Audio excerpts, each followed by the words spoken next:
bahawa Nabi Musa AS ni dia telah bawa keluar Bani Israel dari Mesir.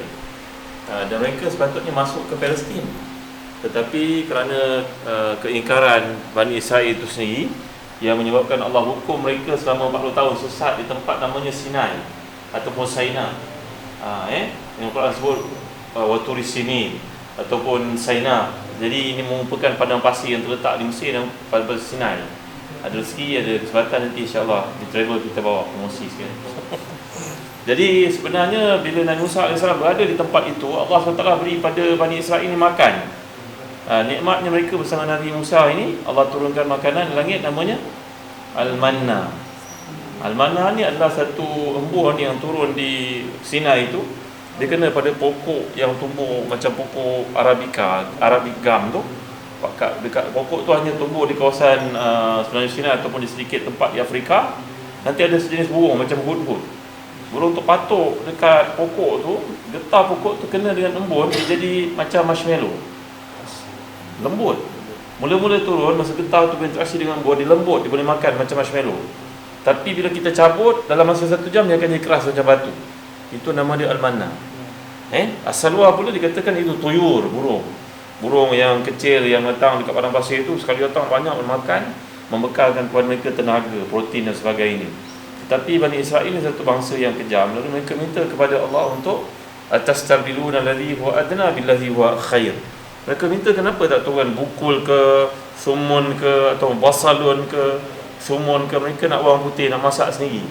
Ini adalah kejamnya bangsa Bani Israel lah. Jadi Allah Ta'ala hukum mereka. Antara hukuman tu juga kerana mereka telah mengambil emas yang dipunyai oleh kaum Fir'aun. Dan mereka telah pun beri kepada seorang pengikut Nabi Musa, namanya Musa juga, Musa Samiri. Musa Samiri ni cerita Israeliat tentangnya ada banyak. Musa dengan Musa Samiri. Musa Samiri ni juga pernah diberi susu oleh para malaikat, oleh malaikat Jibril disebut dalam kitab Israeliat. Jadi bila datang mengikut ceritanya Nabi Musa ni, dia menaiki kuda, dia telah buka laut 12 jalur tu untuk mereka cross pergi ke sebelah sana. Jadi kuda Nabi Musa ni tak mau masuk, dia takut. Jadi bila dia takut, Allah SWT telah menyuruh Jibril untuk menjadikan kuda betina. Yang mana kuda betina tu menarik perhatian kuda yang Nabi Musa naik. Faham tak? So bila tengok kuda betina tu masuk dalam laut, laluan yang air kita bayangkan di kanan kita macam mana kan, takut kan. Berapa meter tinggi kan, air terbuka lautan dekat dasar laut.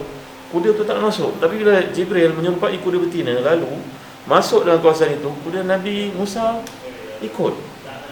Jadi yang memerhatikan kuda tu adalah Jibril, adalah Musa Samiri. Musa Samiri ni seorang pengikut Nabi Musa, tapi dia ni macam ahli sihir. Ada sebab sana cerita panjang nanti. Maka dia terkenal itu adalah Jibril. Jadi dikutipnya tapak kaki Jibril tadi, dan dia pegang, disimpan. Kerana ayat Quran menyebut perkara yang lebih kurang sama. Ini cerita Israeliat tersebut. Jadi bila mereka lari lepas ke sebelah Sinai, pengikut-pengikut Nabi Musa, mereka terlupa nak pulangkan emas-emas yang dipinjam milik pengikut Fir'aun di Mesir. Jadi Musa Samiri kata kumpulkan emas itu.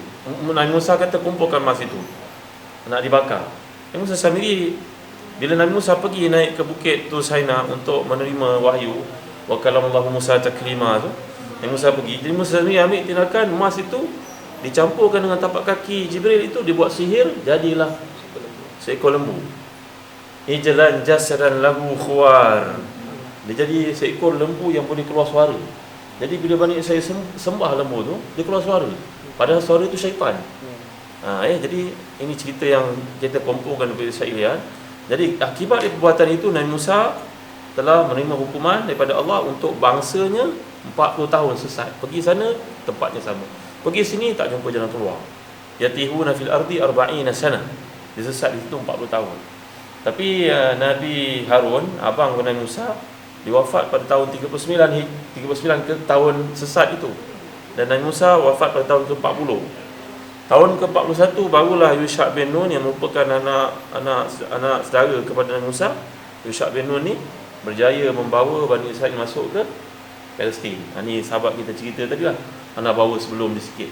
Tapi bila nak masuk, Bani Israil kata pula, inna lan nadkhulaha hatta yakhruju minha. Ya, mereka kata inna fiha qauman jabbarin. Ya, kami takut nak masuk ke dalam Baitul Maqdis ni kerana dalamnya ada kaum yang besar, yang kuat, kami takut nak lawan. Sebenarnya Yahudi lah penakut sebenarnya. Yahudi bangsa penakut. Dia kuat pasal ada mereka. Jadi bila berlaku perkara itu dia takut, dia kata pada dia pernah kata pada Nabi Musa, izhab anta wa rabbuka faqatila inna hauna qa'idun. Pergilah engkau wahai Musa, engkau kan kuat. Allah kan kuat, kau pergi dua orang lah lawan, nanti dah menang kami ikut belakang. Ya, jadi bila sahabat-sahabat Nabi mendengar cerita ni, sahabat-sahabat Nabi seperti Sa'ad bin Mu'az berkata kepada Nabi Muhammad, wahai Nabi, kami tidak akan kata sebagaimana berkatanya Bani Israel kepada Nabi Musa. Kami akan berkata kepada Nabi Muhammad SAW, kami yang kami cintai, izhab anta wa rabbuka faqatila inna ma'akuma muqatilun. Pergilah Nabi dengan Allah perang, kami tidak akan sia-siakan Nabi. Nabi dengar tu Nabi menangis SAW. Sahabat yang berkata ni nama dia Sa'ad bin Mu'az. Jadi kita dikatakan macam sahabat kita kata tadi, dalam isyarat daripada hadis-hadis menunjukkan inilah makam Nabi Musa. Kerana Musa walaupun wafat sebelum berjaya masuk Baitul Maqdis, tapi dia minta kepada Allah untuk dikebumikan dekat dengan Baitul Maqdis. Dan Nabi telah melihat dalam Isra Mi'raj, Nabi kata aku nampak kubur Nabi Musa ni, dia kawasan ni dekat dengan kawasan merah-merah, dekat dengan Baitul Maqdis. Jadi mungkin mereka yang terdahulu membuat ramalan inilah kuburnya yang paling dekat dengan maksud-maksud hadis. Jadi mudah-mudahan Allah Taala memberi kepada kita kesedaran, kekuatan bahawa nabi-nabi ni orang yang mulia, kena ikut macam para sahabat sebagaimana mereka cinta kepada nabi-nabi mereka. Ya, Nabi Musa ni dalam hadis mengatakan badannya tegap, tinggi. Dia ukur dia macam orang Mesir. Tegap, macam penduduk Mesir di hujung-hujung Asyut. Macam agak gelap kulit dia, sawo matang. Nabi Musa ni kuat. Nabi Musa pukul Kipti mati. Dalam surah Al-Qasas cerita, fa wakazahu Musa faqada alaihi. Nabi Musa melihat ada dua orang beradu. Nabi Musa melihat seorang tu macam muka dia, bangsa dia, seorang bukan bangsa dia, dia tumbuk dia, orang tu mati.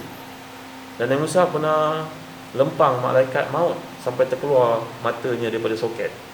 Ni sahabat kita cerita tadi. Nabi Musa dua kali dia didatangi oleh malaikat maut. Nabi-nabi lain sekali je datang, Nabi Musa dua kali. Kerana Nabi Musa ni, nabi-nabi adatnya bila dia nak mati, Allah akan suruh malaikat maut jumpa dengan dia. Wahai Nabi Allah, engkau kasih Allah, Allah dah tetapkan ajal engkau akan tiba tak lama lagi. Kena sedia tak? Termasuk Nabi kita Muhammad SAW. Tapi Nabi Musa ni ketika datang malaikat maut, kali pertama dia lempang yang malaikat maut itu terkeluar matanya. Dia pergi jumpa dengan Allah, dia kata, wahai Tuhan, aku disuruh olehmu untuk bertemu dengan seorang hamba-Mu yang cintakan kau, tapi dia takut untuk mati. Jadi Allah Taala mengajar malaikat maut tadi masuk ke halik mata dia dan bercakap dengan Nabi Musa dengan perkataan yang betul, dengan cara yang lembut dan hikmah. Jadi itu cerita dalam hadis, kita tak tahu lebih lanjut lah, tapi nak menggambarkan bagaimana hebatnya, kuatnya Nabi Musa alaihissalam.